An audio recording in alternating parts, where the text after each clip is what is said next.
அஸ்ஸலாமு அலைக்கும். Hello all, welcome to Rifayer's diary. பருப்பு குழம்பு, இது எங்கள் ஊரோட ஆக்சுவல் லாங்குவேஜில் சொல்லணுன்னா முட்டை பொரிச்சு போட்ட பருப்பானம்.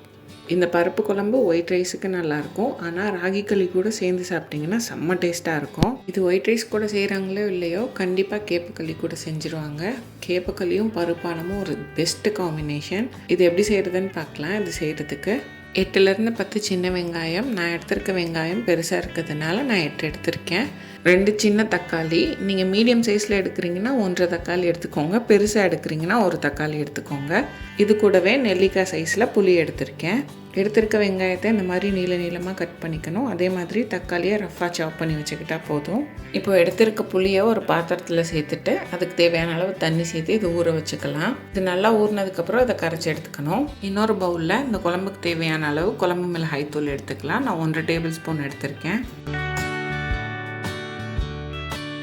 துவரம்பருப்பு 1/2 கப், நான் 118 ml கப்பில் எடுத்திருக்கேன். இப்போ எடுத்திருக்க பருப்பை ஒரு பேனில் சேர்த்து இதை லைட்டாக வறுத்து எடுத்துக்கணும். ரொம்ப கலர் மாறிடக்கூடாது, லைட்டாக வறுத்தெடுத்தால் போதும்.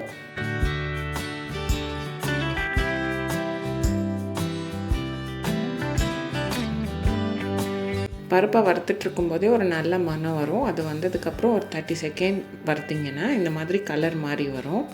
இப்போ ஸ்டவ் ஆஃப் பண்ணிவிட்டு இதை நல்லா ஆற விட்டுறணும். இது நல்லா ஆறினதுக்கப்புறம் ஒரு மிக்சர் ஜாரில் சேர்த்து பவுட்ரு பண்ணிக்கணும். ரொம்ப பவுட்ரு அரைச்சிடக்கூடாது, லைட்டாக குறப்பாக இருக்கணும். இப்போ நான் காட்டுற மாதிரி ரொம்ப வலுவலுப்பாக அரைச்சிட்டிங்கன்னா குழம்புக்கு நல்லா இருக்காது. இந்த மாதிரி இருந்தால் தான் சாப்பிட்றதுக்கு நல்லாயிருக்கும். இந்த பருப்பு குழம்புல முருங்கைக்கீரையும் சேர்க்கணும். நான் 1 கப் முருங்கைக்கீரை எடுத்திருக்கேன். 1/2 கப்லேருந்து 1 கப் முருங்கைக்கீரை சேர்த்துக்கலாம். இதை நல்லா கழுவி வச்சுக்கணும். இப்போ ஒரு பாத்திரத்தில் நம்ம கட் பண்ணி வச்சுருக்க தக்காளியை சேர்த்துட்டு கை வச்சு நல்லா மசிச்சு விட்டுக்கணும். இந்தளவு நல்லா மசிஞ்சு வந்ததுக்கப்புறம் இது கூட நம்ம கரைச்சி வச்சுருக்க புளி தண்ணியையும் சேர்த்துக்கணும். இப்போவும் நல்லா ஒரு தடவை கை வச்சு மசிச்சுக்கோங்க. இது கூடவே எடுத்து வச்சுருக்க குழம்பு மிளகாய் தூள் சேர்த்து இதையும் நல்லா கலந்துக்கணும். இது கூடவே அரைச்சி வச்சுருக்க துவரம்பருப்பு அதையும் சேர்த்துக்கணும். சேர்த்துட்டு நல்லா மிக்ஸ் பண்ணணுன்னா இந்த மிக்சர் கொஞ்சம் கெட்டியாகி வரும். இது கூடயே குழம்பு அட்ஜஸ்ட் பண்ணுறதுக்கு தேவையான அளவு தண்ணி சேர்த்துக்கலாம். நான் மிக்சர் ஜாரை அலசி அதிலிருந்து தண்ணி சேர்த்துக்கிட்டேன். நம்ம இந்த குழம்புல பருப்பை பவுட்ரு பண்ணி சேர்க்கறதுனால இது கெட்டியாகிட்டே இருக்கும். அதனால் தண்ணி கொஞ்சம் பார்த்து எக்ஸ்ட்ராவே சேர்த்துக்கோங்க. இது இந்த மாதிரி எல்லாமே மிக்ஸ் ஆகி வந்ததுக்கப்புறம் இது கூட உப்பு சேர்த்து அதையும் நல்லா மிக்ஸ் பண்ணிக்கணும்.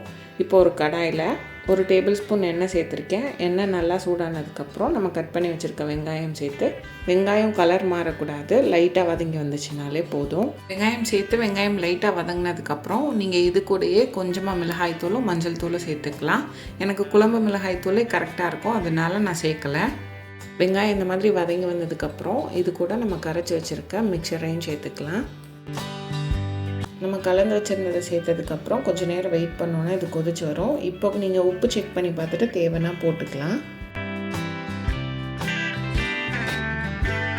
இதை லைட்டாக மிக்ஸ் பண்ணி விட்டுட்டு கொஞ்சம் நேரம் வெயிட் பண்ணிங்கன்னா இந்த மாதிரி கொதிச்சு கெட்டியாகி வரும். இப்போவும் உங்களுக்கு எவ்வளோ தண்ணி தேவைப்படுமோ அந்த அளவு தண்ணி சேர்த்து இதை அட்ஜஸ்ட் பண்ணிக்கணும். தண்ணி சேர்த்துட்டு ஒரு 10 மினிட்ஸ் பருப்பு வேகிறதுக்கான டைம் கொடுக்கணும். பருப்பு சேர்த்துருக்கிறதுனால இந்த பருப்பு குக்காக இது கொஞ்சம் கெட்டியாகும். அதே மாதிரி ஆறுனதுக்கப்புறமும் இன்னும் கொஞ்சம் கெட்டியாகும். அதனால் தண்ணி தேவையான அளவு பார்த்து சேர்த்துக்கணும். இப்போது இது நல்லா வெந்ததுக்கப்புறம் இது கூட எடுத்து வச்சுருக்க முருங்கைக்கீரையும் சேர்த்துக்கணும். முருங்கைக்கீரை சேர்த்துட்டு கீரை நல்லா குழம்போட மிக்ஸ் ஆகி வர மாதிரி இது நல்லா கலந்து விட்டுக்கணும்.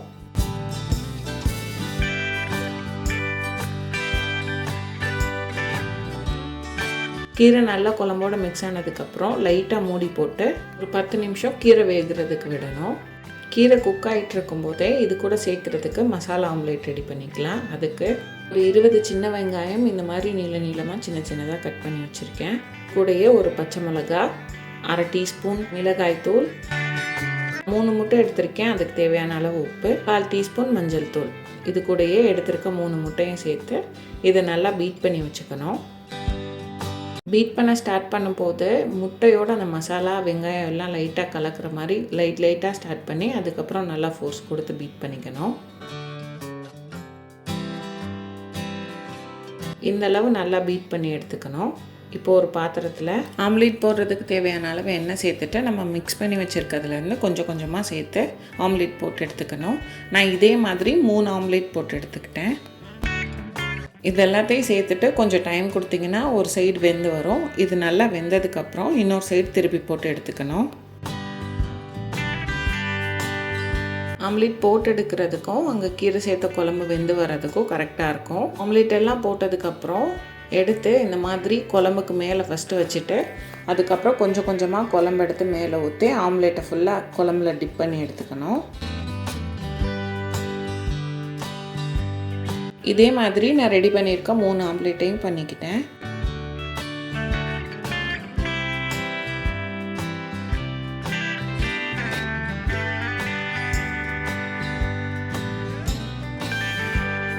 ரெடி பண்ண 3 ஆம்லேட்டையும் குழம்புல சேர்த்ததுக்கப்புறமா இது இந்த மாதிரி கொதி வர வரைக்கும் வெயிட் பண்ணணும். கொதி வந்ததுக்கப்புறமா லைட்டாக கரண்டி விட்டு அதை நல்லா மிக்ஸ் பண்ணிக்கிட்டோன்னா பருப்பு குழம்பு ரெடி.